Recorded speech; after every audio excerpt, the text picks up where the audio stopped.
Hi friends, good morning. এই রোজকার মতো আজও বেরিয়ে পড়লাম, তাই তোমাদের সামনে বাইরে এসে তোমাদের সাথে শেয়ার না করলে ভালো লাগে না, তাই তোমাদের শেয়ার করছি। এই যাচ্ছি, আমি গান করতে করতে যাচ্ছি, তোমাদের 2 লাইন শোনাচ্ছি। ভালো হলে কমেন্ট করো, খারাপ হলেও বলো। ঠিক আছে, টাটা, বাই। গানটা শোনো।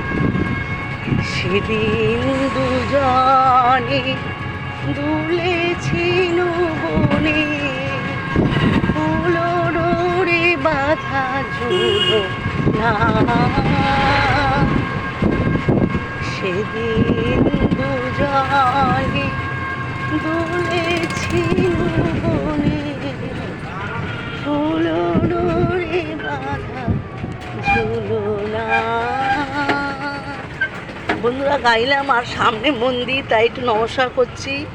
শীতলা মার মন্দির। আর একটা দেখো, শিব মন্দির দেখাচ্ছি তোমাদের, খুব সুন্দর, গাছের তলায়। বাবু একটু দাঁড়াস তো ওখানটা। এই দেখো কি সুন্দর শিব মন্দিরটা, দেখো কত শিব। এই দেখো গাছের তলায়, আমার খুব ইচ্ছে করে এখানে বসতে। হ্যাঁ, দেখতে পেয়েছো? এই দেখো গাছ, বড় বট গাছ, আর সব ঠাকুর সাজানো। এই দেখো। ঠিক আছে, টাটা, বাই। সবাই ভালো থেকো, সুস্থ থেকো, টাটা।